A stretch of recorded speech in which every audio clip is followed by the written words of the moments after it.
Evening, ladies and gents. How are you all?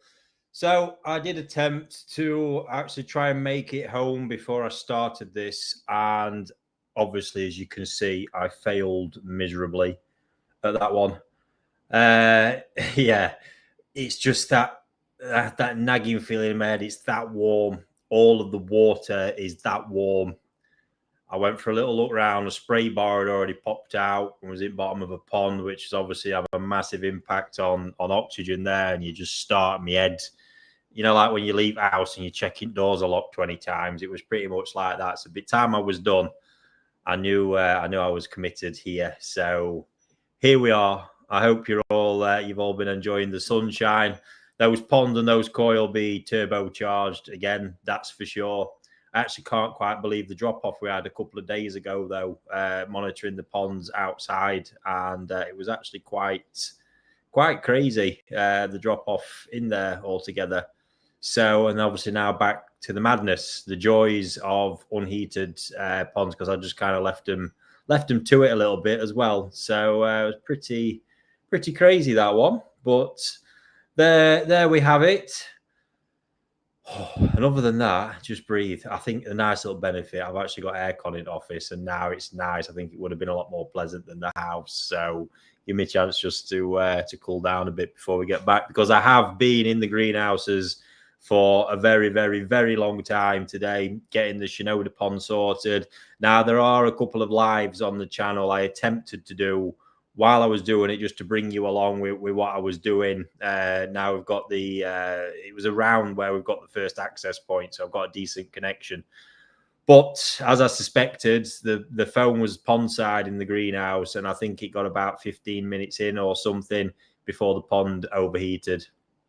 Sorry, the phone overheated and locked me out. So we were scrambling with that one. And then, we went again after, but they're on there anyway. There's no proper thumbnails on them because it was just live off of my phone. So if I get chance, we might get to change that. But now all of a sudden, I feel absolutely shot. But I'll pep up in a moment when you start firing me some questions in to get me going. And I think it's finally official. I'm going to get the thumbnail changed back. I'm going to do a new version of a question time thumbnail with me new branding on for the channel, because the Wednesday night concept thing, it's dead, it's gone. This Wednesday night is clearly our question time slot, and I think it will forever be so. So let's call it for what it is. It is what it is. Tried something different, didn't work. I just find it quite funny actually that pretty much every time I go on live, I just get questions, which I absolutely love, by the way. But let's have it for what it is. This is that main time, and with others. So tomorrow, I'm actually planning on doing a live for what's the word? Oh, Koi Online. So I've set a YouTube channel up for the Koi Online brand that we've got, but streaming is going to be a big part of what we're doing with that. So tomorrow I'm planning on doing a stream to discuss some of the batch releases I've got coming on the website. So it'll be a bit more of a koi focused kind of appreciation type vibe. Also update you on what's coming out and what's happening, and give a chance to obviously have some interaction with you guys about all that. I'm not sure when in the day that's going to be. Might try and save it till as late as possible, or around lunchtime. Lunchtime did seem to be a popular one when I jumped on the other day. So let's wait and see. But I will initially stream it over both channels to give everybody a chance to pick it up. So let's see how that one pans out. But yes, ladies and gents, please. Not many people in a minute so far. Must be out enjoying the barbecues. So, but please feel free to fire in any questions you've got. Save me just rambling to myself for an hour. Japan's getting ever closer. I think I've not booked my flight again yet, because again, stuff can just change too much and too quickly. But I think we're roughly about 10 days out before I get to go and get that next selection done, which is absolutely epic. I can't wait to see. They're going to be looking like proper koi, and I'll get a very clear idea of on what kind of numbers we might actually be dealing with throughout all this, which is it's just banging. It really is. So yeah, happy days. Can't wait. Although I'm not going to be a shorter trip this one as well. You get kind of caught in that jet lag state where you're not quite fully adjusted and you seem to get a double whack when you get back here. So anyway, that's not complaining. That is what it is. But can't wait. I genuinely can't wait. And fish-wise here, things are looking fantastic. So they got that selection done today. I think that was the last pond in the two main growing houses that needed selection. And now it's just a case of there'll be ponds coming round that obviously needs some weight taken out of them at some point. So yeah, nice to see that side of it organised. And we're doing the Coda Pond tomorrow, where we sold a limited number that have been growing on for a little while. So time to get them out. They've had a little bonus growing period as well, and they're looking fantastic. So yeah, always nice to see some fish leave. And I say try and see it thinning out. Colin pointed out the other day, so it don't seem to matter how many fish we sell, and it's a lot. It can never seem to empty the place. It's probably because everything's growing at such a rate at the same time. Who knows? But yeah, it's good fun. It's good fun.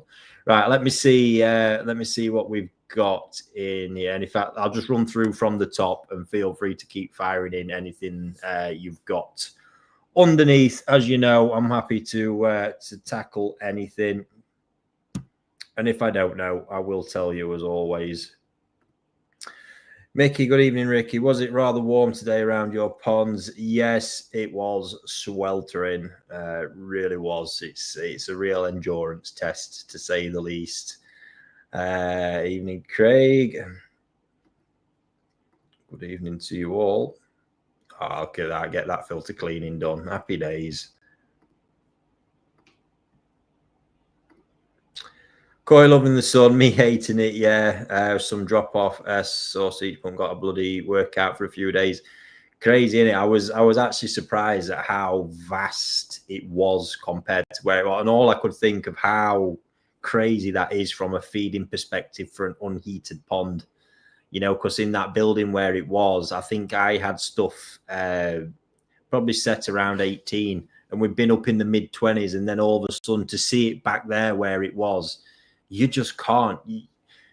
And I'm just not beating down. It just is what it is. But if you're trying, and for general koi keeping, it's fine when you just you're ticking along, you're doing your feeding, whatever you're doing.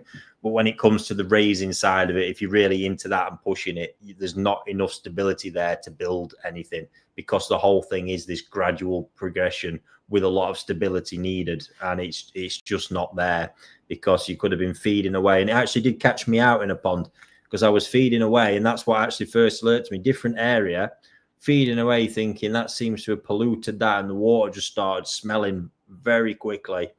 And sure enough, the temp just wasn't there, so the whole pond performance just changes completely. And yeah, then as I say, I went looking, and I was really shocked. Hey, Terry's new fish days coming round. Happy days. Evening, Ricky. Your feeders were busy today throwing out food. Roughly how much are you feeding? I have got no idea, Kev. Honestly, I do eyeball all of it just from what I'm seeing.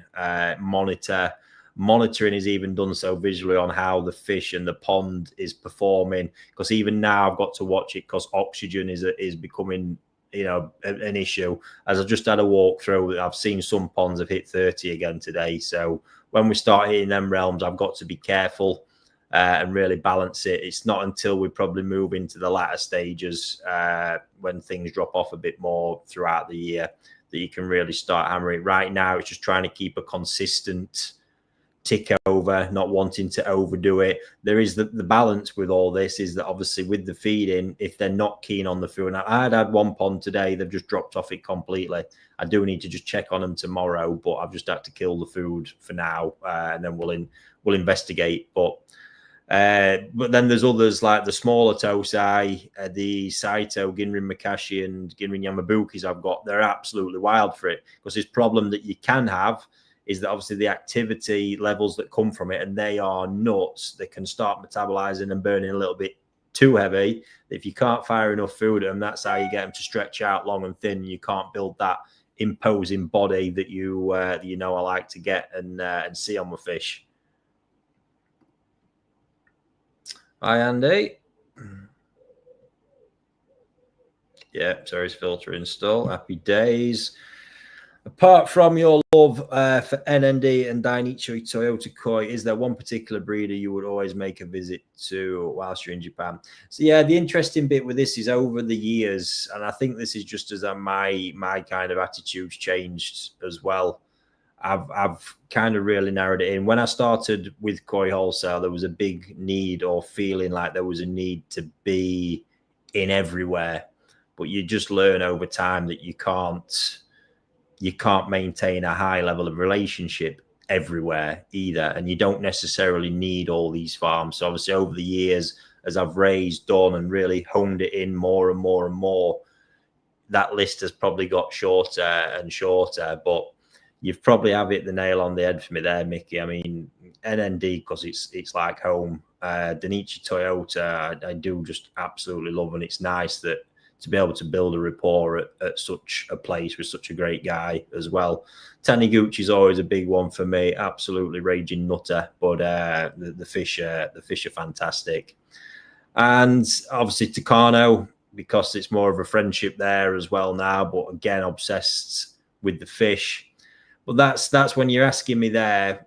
Dainichi Toyota a bit more, but with the others I've mentioned, there's a lot more kind of personal. Nogami as well, you know, though I don't do masses of business with Nogami, there's a very, very long history and friendship there as well. You know, when you've been and stayed in someone's house as a kid, it leaves quite a mark, you know, over time. So, and that was nice to be able to have that time with them on this last trip as well. So yeah, it's been more towards that, because then going and getting business done, I just find with the way I buy a lot of the times, this might change a little bit more now as the retail business has been, we've stepped into it and it's been evolving a lot more. But obviously the way I've been buying for a lot of years, I buy big batches of fish. They're planned a long time in advance in some places as well in order for us to get them. So the amount of hand selecting I've kind of done in recent years in Japan, it's only when it comes to those more special individual pieces I want to be there. But from the Tosai side of it, which is the big part, that probably narrows the need to go to so many places. It's an interesting one. But from a real personal and enjoyment perspective, probably those ones that I've mentioned. Kansuke would be another as well on that list. There's just always been something quite special about that place, and a bit of a connection through the koi we like to see and share. Yeah, it's like I say, those are for all more deeper personal reasons. You can frame that question a load of different ways. Obviously, when it comes to, do you want this variety or do you want this, etc., the whole dynamic changes. Hoshikin, again, another one I can throw in. Have some great nights out with that bloke as well. He's an absolute nutter, and he enjoys good food and good drink as well, which obviously is something we connect on a bit. So yeah, the place offers a lot in that respect. But like I say, from there, that's what I've shared with is from a more personal perspective. Evening, Ricky. In the Kohaku selection video recently, you mentioned you keep the smaller ones as you can't see the pattern potential as too small, but in shower selection, these are discarded. Interesting. It's very interesting. It's just the real secret behind the selection is it's knowing enough to know that you're not throwing anything of potential real value away, because they are thrown away. They're discarded. So that's really the, just pull that down a bit. It's really the secret with it. And so in the case of the shower, it's a lot clearer to see what's going on. There was some that were, I think if you saw that, I don't know if I mentioned it in the show video, so ones that looked like Shirutsori. And just from the experience with KB and Mako, just a point in the front, it's like we've kept these in the past And in the end, we don't get many shearer up sore. It's because they're that young. The Benny actually develops a little bit later on because they're that young of a phase. But even then, that's a gamble. So it's kind of like at that point, we know that could change, but we're not sure. But if we throw it away, it could end up being an epic Kindai shower. So for right now, let's keep them. And they did have a real particularly strong shine, which is telling me there's going to be really good Shiroji there as well. So that was interesting. But yeah, in the Kohaku, some of them were just literally way too small, and you couldn't see enough. The basic premise we're looking for at that point is pattern. So when it's that small that you really can't see any, then yeah, just keep it, get it a bit bigger, and assess it properly next time was the real way. And yeah, it does debunk quite a bit of mystique, because I still stand by, because it was my impression of this many years ago, is that these breeders were such wizards that at 2-3 cm they knew if they was onto something. And yes, the standout fish as you go along throughout, well, obviously there's still no guarantees with any of that. So yeah, it's an interesting one. But this is the big part of it. Like I say, it's not a case, it's about just removing what you know is garbage, and that goes a long way. You just get to a point where what you're removing isn't garbage. What you're removing is just something you know won't massively improve from a commercial perspective, won't massively improve in value later on, because resources are scarce, pond space is scarce, and as a business, you're investing in it, time, resources, money, you name it. So that's, yeah, interesting in that respect. Hi, Ricky, quick question. I know feeding is based upon filtration, but how much food do koi need to be living a healthy, good life, say, based on 50 cm? That literally, I mean, you can happy, healthy life, but looking quite skinny. So, you know, not a lot. And they can go on for a long time like that. I see plenty of collections like that as well. So if you look to it towards body weight percentages, you generally range from around 0.1 to 0.3 percent. Have I got that wrong? Burning out beer. Was it 1 to 3%? I think it's 1 to 3%. That's it. Yes, 1 to 3% body weight. There we go. Yeah, but we just don't go down that route. So most people who keep koi, I would generally say keep them absolutely fine. You will know if it's really withering away, because it'll continue to lose weight. So generally, the general rule of thumb, what they'll consume in sort of 5 minutes when you're not heavily stocked, is great. But that can actually end up being a lot of food. So not forgetting as well, they will go for a long time just surviving on algae on the walls and any other thing they can kind of scavenge on in the pond. They really can. So bear that in mind from that respect, because yeah, it's when I'm talking about feeding, it's getting that the bulking up process, getting length is really easy to do. They'll naturally unheat, they'll grow in length. It's the getting the body mass and the volume when the real skill comes in, and when the point when you're feeding incredibly heavy. But I should say, you know, a lot of people probably don't feed up. If you did the 1% calculation, a lot of people probably won't get to it, especially when they've got a pond full of bigger fish, yet you've got a pond of thriving fish in front of you. So yeah, not one I can give too many specifics on, Chris, unless you want to go away and obviously work out. There's some calculators online, I believe. It's a particular calculation. I think it's something to do, I can't remember, with its length in centimeters cubed and then divided by, there's calculations ranging from 3,500, 5,000, 10,000. I stand to be corrected on that. It's a long time since I've used it, which helps to try and estimate based on is it skinny, is it normal weight, is it fat, give you an estimated weight, which you can then reverse engineer and to give you some kind of idea if you want a physical guide. Why did you decide to ask me on here, Joe? You're trying to call me out in front of everyone. You need to drop me a DM and talk very, very nicely to me, mate, and include some nice numbers as well if you want to get delving into that stash. Let me tell you. And it depends actually. Tosai, Nisai, Sansai. I've got Sansai. I've got a small collection that I'm trying to grow super jumbo right now. There's about, is there 6 of them, I think, 6 or 8 in one of the 3.5K ponds, and I'm going for it with them.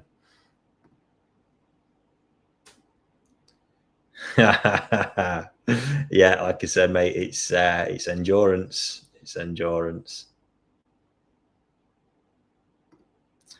Hi, Ricky. What's the main culprit when a pond goes off all of a sudden and the fish go off the food with your ponds? Well, we could be generally in my case, we will be talking KH, oxygen right now, or the mixing of fish, which won't go off straight away, but it can only be a few days, and the mixing process can send them right off it and induce some kind of viral illness. So in our case, they're normally the main sort of reasons. I hope that answers that, Paul. I weren't 100% clear on the question. I reckon with Chagoi non-Ginrin, do all the colours grow at the same sort of rate if from the same bloodline breeder under the same conditions, or do some colours grow more slowly, have you found? No, generally, if it's from the same breeder bloodline, they grow the same. So in the case of the Marido ones, there was variation with those when I had them quite a bit. Even the Ginrin, it all grew at the same pace. There was no discrimination, which was quite impressive. What you will get difference in generally outside of, say, Marido. So if you go to some breeders who don't particularly special or known, the richer coloured Chagois, generally from other farms, won't have the same just raw jumbo genetics that the likes of Marido will have. So you'll get the variations in the Marido stuff, but generally there's a cost to producing those rich colours, and that cost tends to be crossing something in, or a level of breeding, or getting rid of something that would ultimately make them the turbocharged grower that they are. I think Marido must just be natural variation of his, because they are all just wild. Evening, I've started using colour food, and a couple of my koi, the white has turned creamy colour. Is it the coloured food? Yes, 100% it will be. Depending on the colour food you're using will depend on how bad that gets. If it's one that uses a high quality spirulina, and you'll know that from how dark green the pellet is, then it's generally easier to reverse. I tend to find if it comes from a heavy carotenoid, well, fucking I always struggle with that one. Stuff from like krill meal, shrimp meal, stuff like that, I tend to find when that's been the base of the enhancement, it can really stain the skin quite badly and be a lot harder to undo in the long term. Can you rank Karashi Bloodline for us, please? I think there's no dispute right there that Konishi's got to be the absolute king of the crop, because even most of the other big lines that produced it have used Konishi blood. So, and they do the Wagoi and Deutz variation. So for me, they're top of the tree. Obviously, what you don't get there, you don't get the super rich mango color. That's been a big evolution of Karashi. If you're talking the mango color in particular, I would go with Sakai and the mango line that they produced. Hands down, that's right up there. But yeah, I think overall, Konishi would be your one. Sakai, Marido's as a growing machine, and actually, I'm quite impressed with the color of this year. Seems to be better than when I've had them in the past. And Marido, but let's not forget, like I say, it was based on some Konishi stock as well mixed in there. So there's always the kingpin of the varieties as you go along. So I think ones of prominent note off the top of my head would probably sit there. Okawa's has been very good, but again, if you're looking at top ones, continuity of it, and didn't get them last year, and they've just not been about, which is a shame.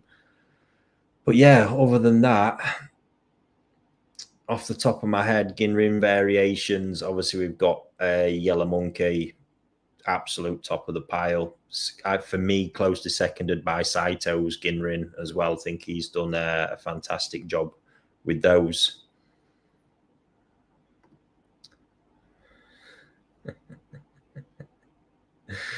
There's a couple of Sakamaki Ginrin shows. Ricky said, I'm going to be big sick when I measure up and picture them in a few months' time.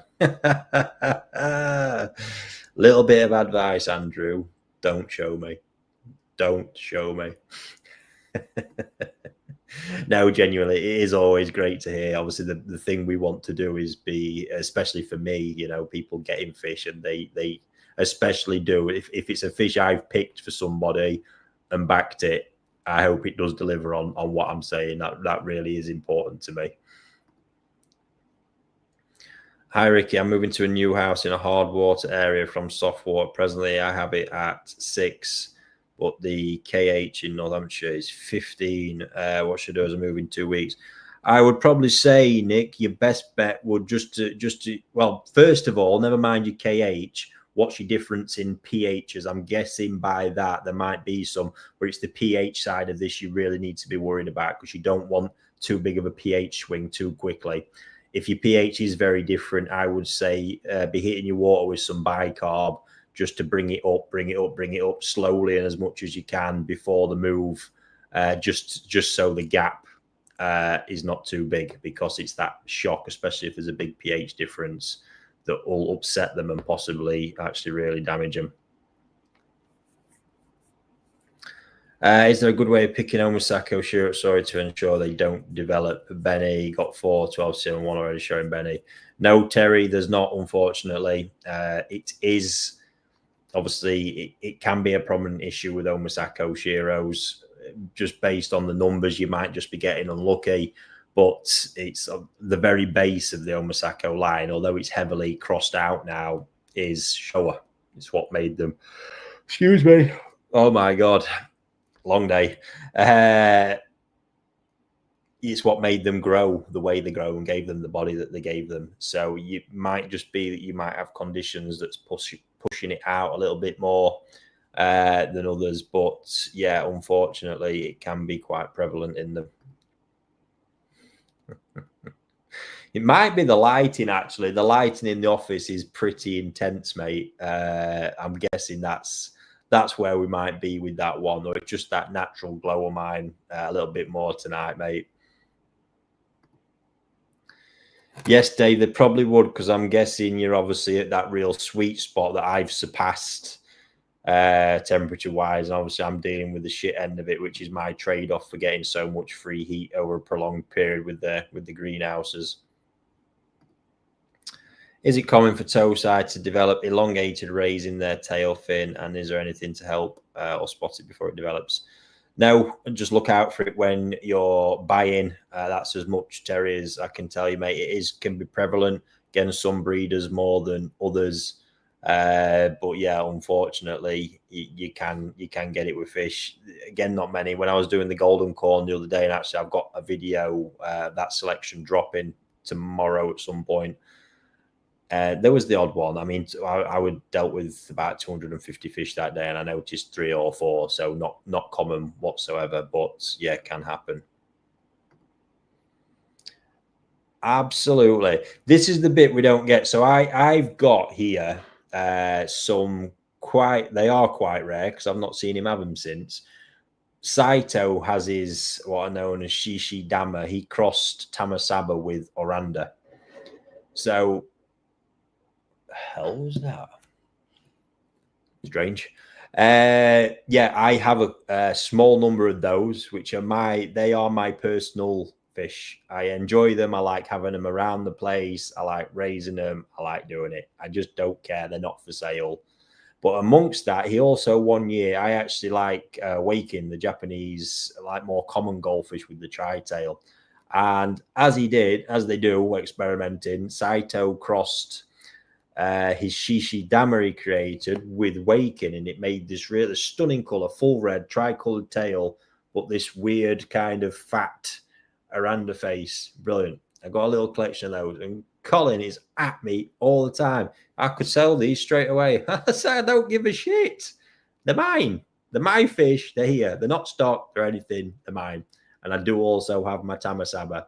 Right now, even there's Toai Tamasaba. There's 2 batches simultaneously. I bought completely separately. Ones I paid quite a lot of money for to get from Okada-san to grow, and then a stock batch. So that's where I'm at. I agree, getting anything out of me, koi, or things like getting blood out of a stone. But with those in particular, it's much more personal. Just like those there in the background that I get a lot of enjoyment from as well. Just nice having them around the place. Why can't fish be shipped to Ireland? All to do with certification and paperwork, health statuses. The UK, because we've got an undetermined KHV status as a country, what it means is the UK can't can't produce a KHV free declaration on the certificate. And I don't know the ins and outs since Brexit changed, but the south, is it? I can't remember. Anyways, south bit of Ireland has a higher health status. So they are one of the few completely KHV free declared countries in the world. So because they have a higher health status, unless we can declare that status, we can't just move fish from our facility here to theirs and export. When they come straight in, the only way to do it is straight in from Japan, transported straight away from there over to Ireland with the accompanying paperwork. That's acceptable. Those boxes can't be opened or interfered with along that journey in order for it to happen. So there is status you can get over here. It's a approved compartment status, which would allow the fish to come in and go out on the same health certificate. But here, with my facility as it is, would be an absolutely ball aching 2-year process that we've just looked at it and gone, the whole trade off it. It's seriously big batch testing, way beyond what we do during quarantine, and we don't have any control anyway. Our testing doesn't apply. They have to come and do it themselves, CFAS. And yeah, it's quite destructive in a lot of ways. So we've just looked at it and gone, yeah, that's for what that would kind of generate for us overall. It's not worth the trade-off here. So that's generally how it works. Andy, yes, you can. Just please don't ask me for an NND tancho shower. I don't have one. Anything else, mate? Ask away. Bit of a strange one. And have you ever encountered this? But my toe sight are mouth fighting, for a better description. They are biting at each other's mouths and keep it for a few minutes. Yeah, I'm not gonna lie, Terry. I don't know 100% why they do it. My thought has always been sometimes, obviously during feeding time, if they do it, they just get a little bit confused as they do. But I can't add much more to that one for you, Terry, without it being absolute waffle, and I don't do that. Hi, Ricky, what happens to the Benny of a 25 centimeter koi being pushed to growth, not showing any sashi? Will it completely fade away and be considered Benny failure, low quality Benny finish? Yeah, so with the lack of sashi there is, it's not completely guaranteed. It's good, but it might not be best idea raising it intensively. So not necessarily low quality Benny, but yes, more finished, less capacity in it to grow quickly. So it could be that it's actually high quality Benny, but it's not got the stretchability in it, if you like. So if you put it in that environment, it's just working counterintuitive to what it got. But if you take it steady with it, could be a fantastic looking fish for several years. That's why knowing it and understanding it and how you keep it, is very, very important. Also getting very hungry now. Andrew, evening. Sleeping sickness is the only cure dosing. Is the only cure dosing with salt 0.6%, or is there anything else to consider? Yeah, no, it really is. And obviously temperature needs to come with it as well. Water needs to be warm enough to get that immune system firing. 22, if you can get away with it. Sometimes you do need to go warmer, but then you hit that troubled spot where you can really burn them out quickly, especially if they are not eating.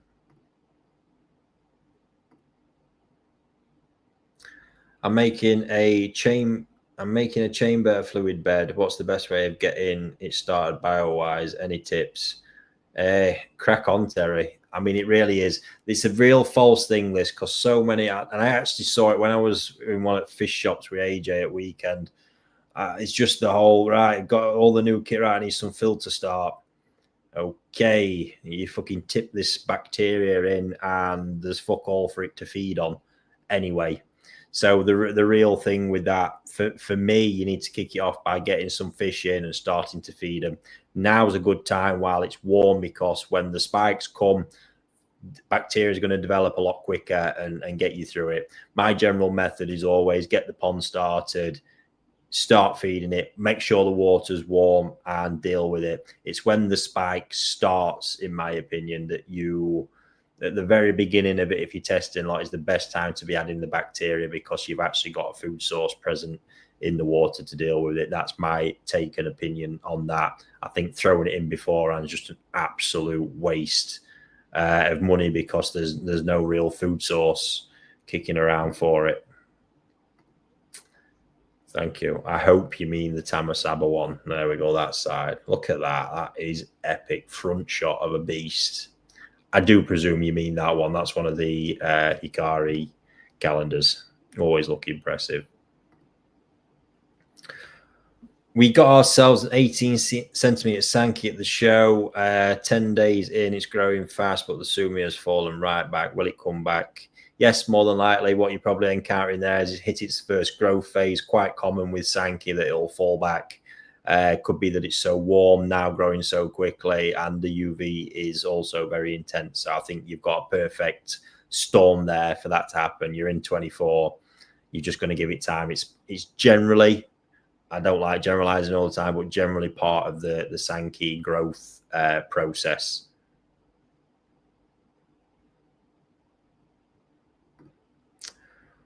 One of the corn I got in the fall was solid orange. Now it's Nisai 39.7. Looks like a bad Akamatsuba. Is the color on this one probably finished? Difficult for me to say, and without seeing it, unfortunately, in this case. But at that age, all I can say is at that age, nothing's finished. Nothing at all. All these Tamasaba questions, how far grow out event? That's a good point, that, actually, Mickey. And I just don't. Do I have a pond for it? No, I don't at the moment. We could possibly look at it. I'm not sure how mad everyone would be into that, but I've certainly got enough of them to do it. Could be quite fun. That I'll give you that one, Mickey. Yes, Colley's a legend. Completely agree. Dave agrees as well. And on the corn, the other three are Ginrin and making great changes. One is looking like Kasagi, too much fun. Yeah, exactly that, Anne. And yeah, I know you've not said it, but there's obviously a chance that, you know, if you're growing multiple on 3, 4, if 3 are doing well and one's not, then happy days, because it really should be the other way around. From generalizing with that as well. What do you think about all these pop-up dealers, Andy? Tell me more. What you think? What you meaning by pop-up dealers, mate? Do you just mean dealers popping up? What? Go for it. It's likely something I'm possibly not going to tackle. Just tell me more, because it's not. I don't like to get into any kind of bitching, negativity, and stuff like that. You probably gathered I do my thing, and it's about sharing with you guys to make you better koi keepers, but feel free to expand. NND Kohaku, oh yes, of course. Yeah, drop me a DM, mate. We'll see what we've got. Irish fishers don't recognise the UK one. Yes, exactly, and it doesn't meet their standards, just as I explained. Yes, so we got one of the tanks running at the weekend. I've got to say, I am very, very impressed with the Oaza, which is what I've got internal filter. I've got now that runs on one of their externals, the Biomasters, and I've got the internals in there with one of the new Fluval LED lights. Super impressed. That's got one of the Fluval lights on as well. So I have now ordered, I just went and bought that from one of the local shops to try it, but I have now ordered the rest of them. So I think by the weekend, because we're going out on a road trip I think we will have 4 of his 8 tanks running. Then we've still got space to stick another 4 tanks in as well. And I think he's going to have an issue soon in that Dad's going to be filling them up with too many fish, possibly. Good fun though. I'm really enjoying it. Nice to enjoy it with him as well. Ricky, I run a Nexus 220. I clean 5 times a week, but I'm concerned the constant topping up is stressing my koi unheated. Are you doing that through necessity, Chris? Is probably what I'd like to ask, because that seems excessive for some reason. Given I've got 2 Nexus here, one 1800, one 1200 gallon pond. It's only a Nexus 200. I mean, one has got probably the best parts of 20 to 25 big male fish in it, and the other one's growing 100 coda that's on heavy food on a feeder at the minute, and that probably needs doing 3 times. But we can get away with once, twice a week with the other one because they're not on heavy feeding.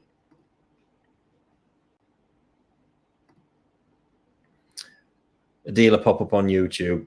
Yeah, I think just generalizing on the YouTube culture, because I have spoken about this before. I have a big problem with misinformation, the lack of it. My opinion, obviously, YouTube can be used as a marketing platform. It's how so many see it. So in that case, right, that's fair enough. Someone wants to come on, promote stuff, do it. Misinformation I have a problem with, and I just wouldn't put myself in a situation where I don't like the people coming on there who know fuck all and really shouldn't be out there giving advice. If they're coming on to sell something, I actually have less of a problem with someone coming on to just promote some fish they've got, sell them, whether it's bad information or not. They're not really doing any harm. It might be a bit misguiding or misleading, but hey, there's plenty of that goes on outside of YouTube and all the rest of it anyway. What I do have a problem is when it's crossed the line and there's been individuals that have come in new to the industry and are fucking learning and doing it all publicly, but then also passing it off as information. And I can see a lot of it. I've seen my own stuff passed off secondhand, and I know full well, because that information is not even secondhand to me. It's what I've learned from my own experiences, and it's philosophies that I built up and look to pass on and have passed on to you guys along the way. So yeah, that I don't have a lot of time for. It's kind of like sticking your lane a little bit. And I did discuss this with someone at one of our events, is that giving advice in this job, and this comes from my early years and my dad's shop, and it's the bit I'm forever ever grateful for, is that in that shop, my dad's big philosophy that was hammered into me was obviously you take care of people, you give good, honest advice, you help them through, because you're trying to get a customer retention, big thing, get people coming back. If they're successful fish keepers, you hope that they keep coming back, they enjoy the hobby. And through there, I got to deal with, bearing in mind it was an aquatic shop specializing in koi, so I had the pond fish, tropical fish, marine fancies. I had people who'd never kept it a fish in their life, selling them their first tank setup done, and you had this culture of walking them through it, really trying to guide it out. One of the shops where we didn't care, if people wanted fish that weekend, we'd rather lose the sale and let them walk away, just not interested. So it's that kind of culture is what I was raised in, and learning to talk to, even though my technical knowledge and stuff at that time, I was big into learning all the little details and all the rest. It's all still in there. I just don't care enough to use it these days because it's not relevant. I had it there if I needed it. I always loved it when I got someone coming to be a bit too smart and needed putting in the place and go in the locker and just unleash. But generally, it's like talk to people in plain English because we want people to succeed. And the amount of problems that came in, and we would know, if we're giving someone a medication to use for the first time, we need, and you just got a sixth sense then as well for people holding back on you and not giving you parts of the information, because we know full well, you got someone coming and let's use potassium, because obviously, you know, there's a tipping point with the stuff. So there might be that's the best course of action for them. But right, how big is your pond? And just this thing where you would see people looking around the shop for objects, and the pond would be, well, it's from here to roughly where that pump is, and it's, you know, this deep, you know, pointing up to the waist. And at that point, you just know, right, fuck, this is sort with risk. So how do we de-risk this, or really, really, really step it out?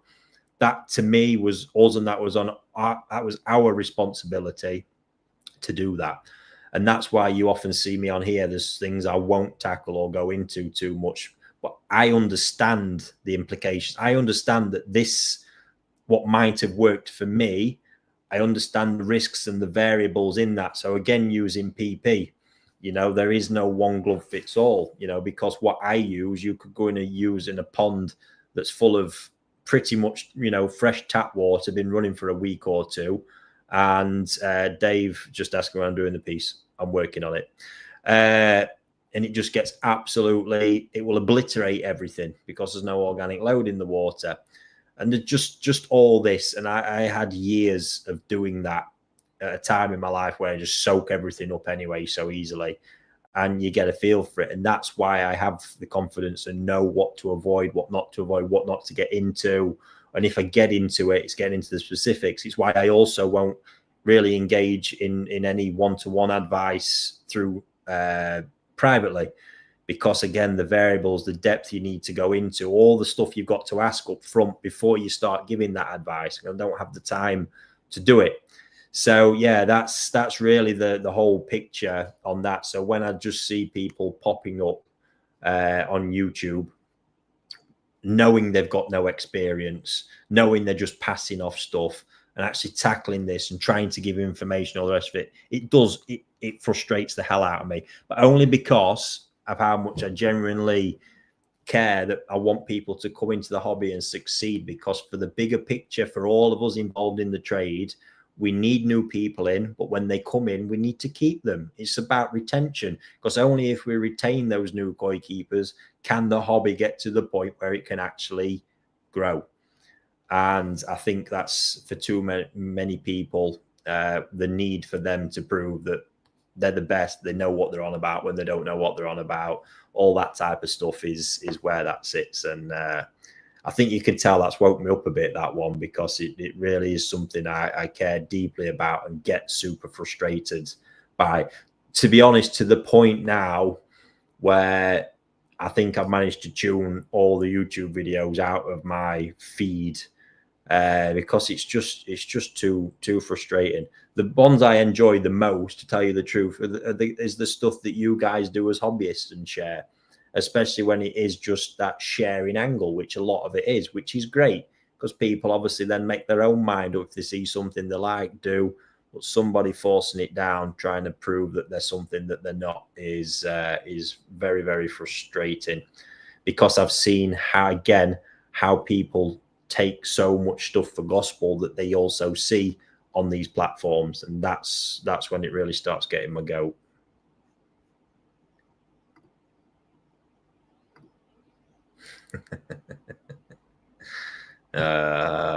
Fair enough.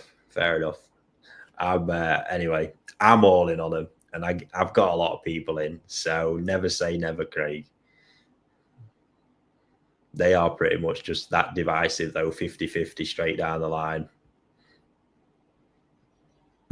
When you start, just going back to that last conversation, back on, I have no issues whatsoever with people, where they start, how they start, or starting in the industry. And obviously they need to market and promote themselves. It's more just the angle they come at. It's like, this is me, this is what I do, this is us, not starting to push themselves forward as an expert when they're not. And yeah, a lot of the industry, to be honest with you, without people doing it from back gardens, because there's ways of doing it. That's the funny thing with that term, and I will defend it, because if you look right now, my whole site here, despite the size of it, is in a back garden. It's where it was. Call it what you want, piece of land attached to it, whatever. Ultimately, that's what it looks like. Doesn't matter, obviously, you know, I pay my rent to my dad, the whole lot, the whole thing. It's all done properly. But ultimately, it's what it is, and it's where a lot of people need to start, because if otherwise they couldn't start, and the next best koi dealer for the next 10 years could start in that way. Plus, that set aside, there is some truly amazing setups being done at people's homes, which can also be convenient in the sense, because I think that's just a little bit too much just to coin people with that, because SKS, I think, you know, one of our longest standing dealers, operates to a superbly high standard. If you've ever been, was where that all started and done. I think it's in across 2 houses or whatever it was. There's loads of very good setups. So ultimately, it should come down to the person and the standards by which they hold themselves accountable to. I think not necessarily the location, because then likewise you can get locations that are professional dealers that are an absolute shower of shit as well. So yeah, I'd probably just err a bit of caution around the use of that one a little bit. Evening. Now the 79 Tamasaba, the only batch that will be released this year. What size pellets can they? Yeah, generally a small size pellet for them, around 3 mil at most, is absolutely fine. No, it won't be the only ones. There'll be more later on. I'm a bit behind with the growing with the Toai this year because I've just not had the ponds for it, but I'm not too worried. We'll see where we get, and I'll catch it up at some point. But right now, that is what we've got. Ricky, I'm cleaning so much, I'm scared of bacteria buildup and causing problems. Right, Chris, if you're still watching, chill the fuck out, mate. Chill out, chill out, chill out. It's not leaving some shit in your system from 1 week to another is not going to cause you a bacterial problem, mate. It won't build up enough. It's when it's left for long periods of time untouched, it really begins to fester. But chill out, mate. I can't. This might be hard because it could be a character trait for your buddy. I do see stuff like that, but that is not going to happen from that whatsoever, unless you've got some degree of sludge passing through there that's never been unheard of. Chill. Take a breath, pal. Honestly, it's the best I can say to you at the minute.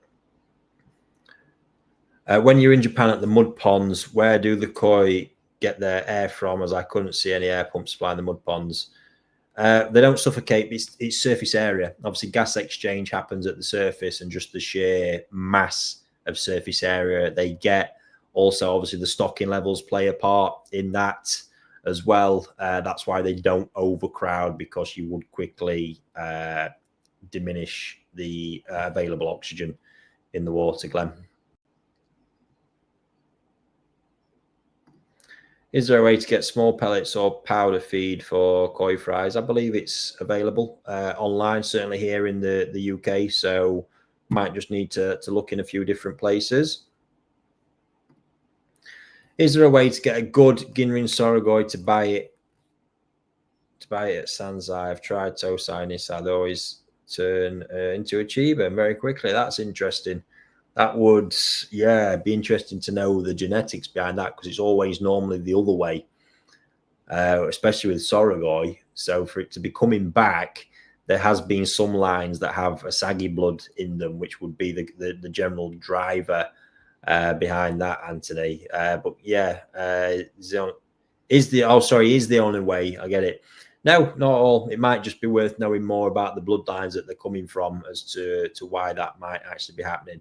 But certainly then at Nisai should be plenty enough for that, signs of that. But again, bloodline dependent. Because if it was a saggy base, you think more like golden corn there, where that colour can come up, and that can start happening at Nisai onwards.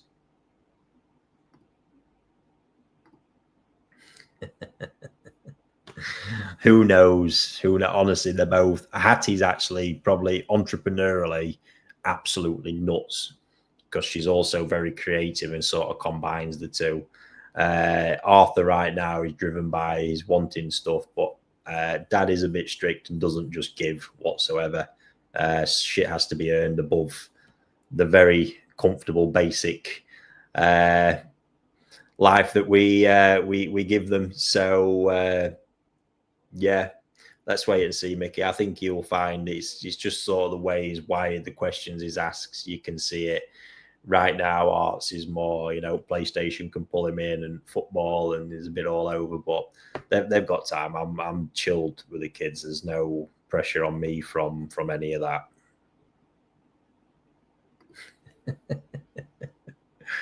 Nothing up whatsoever. Andy just asked me a question and it got me going a bit. I think it was actually quite a good question to ask. With your own Toasai you are bred, how long before you know if they are, one, good enough to continue, and two, bringing them home to sell to your fans and followers? Terry, I think I'll know a lot more after this next selection. I'll be able to probably map out where it's going to go and also what I'm going to do. That's the biggest bit. Is also me deciding how strict I'm going to be will ultimately lead to how many fish there might be based upon what the quality is like.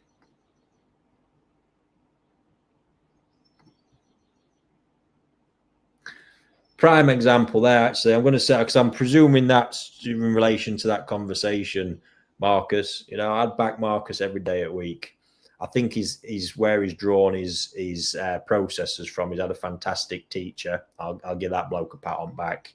But I think, having seen how Marcus is doing stuff, hats off, doing shit to a standard, doing it properly. It doesn't matter where you are. Ultimately, for you guys, that's what it comes down to. So, for one, well done, mate. And it was been nice, obviously, following the results, because I do know Marcus has implemented a lot of the kind of regimes that I had when he first set it up as a hobbyist and progressed it on. So, yeah, that kind of back. Also, it kind of got, because it took, when my dad's shop was in a garden centre, because obviously garden centre outlets get tarred with a brush as well, all too easily. And it was a fucking damn fantastic shop just in a garden centre. So I just think, generalizing sometimes too much and tarring everything with the same brush can be maybe a little bit derogatory and damaging. There we go. Keep it simple. Right, I can see one more, and I am going to scoot. Just David there pointing out. I think you're going to need a few. Japan will be high. Yeah, I'm not feeling pressure. Jesus, I've got to get a decent stash first of all. Christ, I've actually been talking about that today. One of the biggest things for me looking on this is because of what I want to build. Is the what potential parent fish candidates could potentially come out of it. That's going to be a big one, but they're not necessarily always the most sellable fish anyway. But yeah, what a journey. And the next part continuing very, very soon. Then last one before you all bugger off, hit that like button, guys. I've got one more for you before we go. The channel, I think we are very close. It's something like 60 or 65 subscribers on the channel away from our 10K subscriber mega draw. So if you are watching and you're one of the ones not subscribed, hit the button. But to get involved in that, there is a link in the description that you can join our mailing list. There's also an option to join our text message marketing list at the same time. By joining those, you will be on the list that when our channel, and you get an entry for being in one and then another entry for being in the other. When it hits 10K, we'll be doing the mega draw, and it will go into everybody. Everybody who's on that list at that point will be included in it. No pressure. No pressure at all. Brilliant. Love it, guys. I just can't wait. It's all now about what we can get lined up ready to start for next year, because I think you've probably gathered my collection of fish in Japan is vast.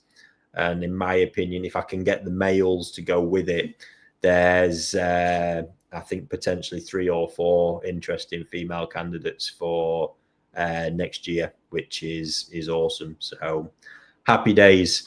Right, guys, stay tuned for me cropping up tomorrow with that bit of a new one. I'll have a play around, and let's just say welcome back now to the original Wednesday night question live. I'm going to get a new thumbnail and some screen assets and shit to look for that, just to make it look a bit posher.